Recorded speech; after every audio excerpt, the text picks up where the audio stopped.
Learn to trade stocks successfully. Learn to profit consistently.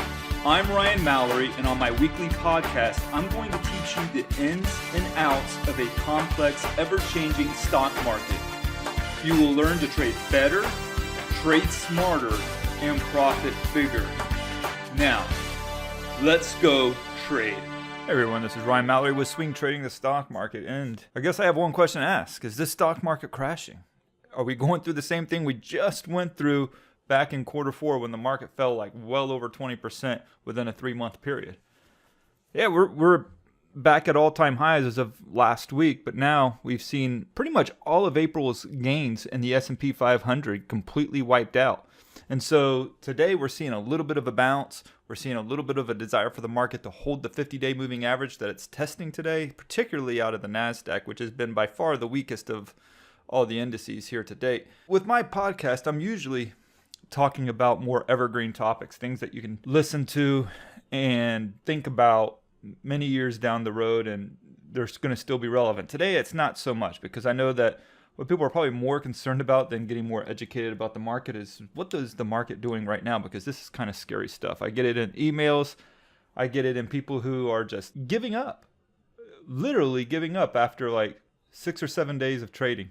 And I mean, there's new people coming into the swing trading splash zone every day. And part of trading is having losses. You're going to have losses. May has not been an easy month for me yet. I've had a couple of winning trades, but so far it's been kind of crappy. You know, a number of stop outs and everything else. But the good thing is I'm keeping the risk tight. The risk isn't getting away from me. Yeah, I'm taking some losses, but is that something that worries me or makes me think that I can't come back from it? Not at all. In fact, I've come back from far worse months. And the key is just keeping the risk in check, keeping it under control. Because when you do have these big sells, you're going to have some pretty big bounces too that follow. Now, another question that could be asked, why aren't you getting short? I was short. So last Thursday, I got long on the ETF SPXU, which is an inverse of the S&P 500. So if the S&P 500 goes up 1%, I'll go down 3%. If the S&P 500 goes down 2%, I'll go up 6%. I was banking on it going down. The problem is we had this little pesky rally on Friday that stopped me out of the trade.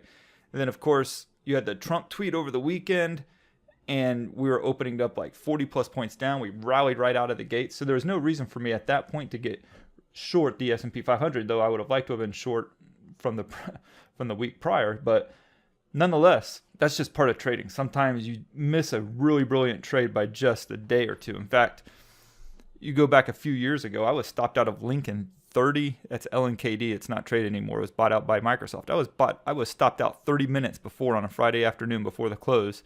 Monday morning, they get bought out by Microsoft. That really stunk. That was a real pisser. I mean, I was not happy about that at all. I mean, royally ticked.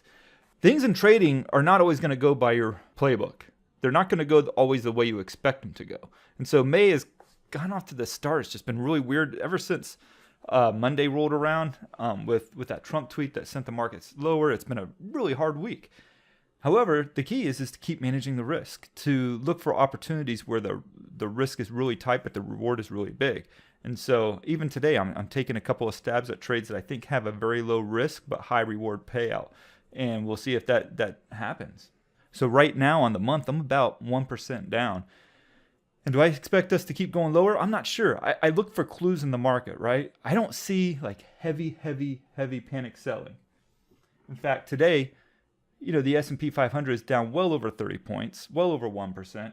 And the strongest tick reading that we've gotten so far on the day was right at the open of negative 1,017. I saw similar numbers yesterday. In fact, we didn't even get anywhere near that yesterday, even though we were rallying most of the day until the very end when Intel decided to start opening its mouth and poo-pooing its guidance numbers. What I'm trying to say, though, is that there hasn't been an extreme panic. I haven't seen ticks of like 15 or 1,600 in the negative. That's what I'm used to seeing. Now, the breadth has been pretty strong. I've seen breadth numbers as much as 4-to-1, 5-to-1. But even back in October and November and December, we were seeing breadth numbers of 7, 8, and 9-to-1 to the downside. And those are numbers when you know, okay, the selling is absolutely for real. So I haven't seen the same sense of freakish selling and panic driven actions in the market that we saw back in, again, quarter four. But one thing that has been kind of interesting to me is usually when you see the beginning of a sell-off, you'll see the money start flowing into utilities and staples, and you'll actually see those go up while the rest of the market goes down, and even real estate too, and sometimes telecom. But in this one, we've actually seen utilities. I mean, they've been stronger than the rest of the market, but they still are going down pretty noticeably. I mean, they're not being spared in this sell-off at all. So we've sliced through the 5-day moving average on the S&P 500. We sliced through the 10, the 20, and now we're trading at or just above the 50-day moving average. We traded below it this morning, and so I think that's a real big key there. And if we can't hold that, then I think we're going to see 2,800. But you have to take it a day at a time. You have to keep managing risk. You have to keep the risk tight.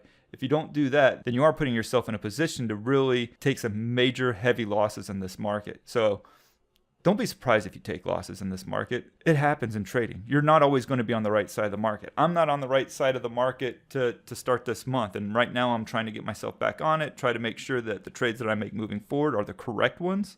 That doesn't mean I revenge trade, meaning like if I get stopped out of Apple, right, like I was this morning, that doesn't mean I go flip the script and say, I'm going to get short now on Apple and I'm going to make that money back. No, you don't do that.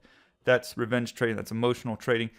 I could have been upset about getting stopped out of SPXU on Friday's rally only to see the market just tank on Monday, Tuesday, and today.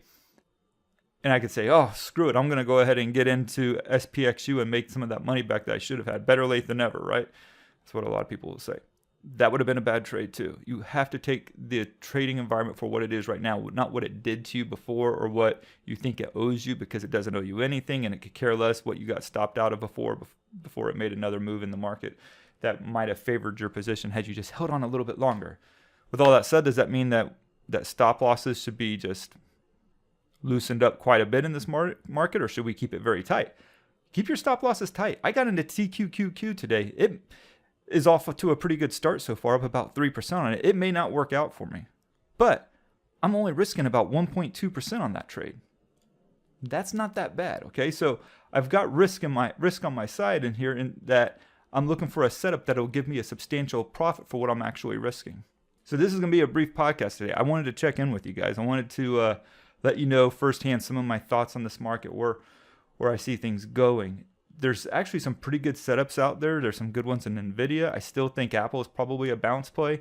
You have some stocks like Chipotle that are still hanging right up at its highs. AMD is another one that I think has held up somewhat well during this sell-off. I mean, it's taken its licks, but still, Netflix, CRM, Salesforce, that sucker's at a price support level that either it's about to confirm a massive topping pattern or it's going to bounce off of a major support level. So that's one to watch in both directions. So you have to go through the charts, spend the time, go through them. I keep posting ideas all the time, so you can get them from me anytime you want, especially if you're in the swing trading splash zone.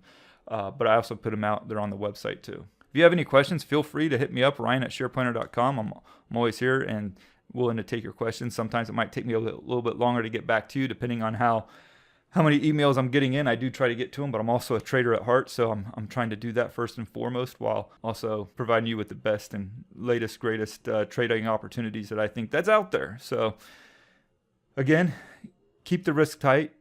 Don't get too crazy. Don't take too many chances that you don't need to take, and God bless. Thanks for listening to this week's podcast of Swing Trading with Ryan Mallory. I'd like to encourage you to join me in the Share Planner Splash Zone, where I navigate the financial markets every day with traders from around the world. With your membership, you'll get a 7-day trial, access to my trading room, and text and email alerts. So go ahead and sign up by going to shareplanner.com/splash zone. That's www.shareplanner.com/splash zone. And follow me at SharePlanner on Twitter and on SharePlanner's Facebook page, where I provide unique market and trading ideas every day. If you have any questions, please feel free to email me, Ryan@shareplanner.com, or call the office at 321-522-6733. All the best to you, and God bless. Thanks for watching. I hope you enjoyed the video. Please be sure to like and subscribe to my channel, as well as check out some of these other cool videos that I've done. And if you want to swing trade with me each and every day, you can do so by going to www.shareplanner.com/splash zone. Thanks and happy trading.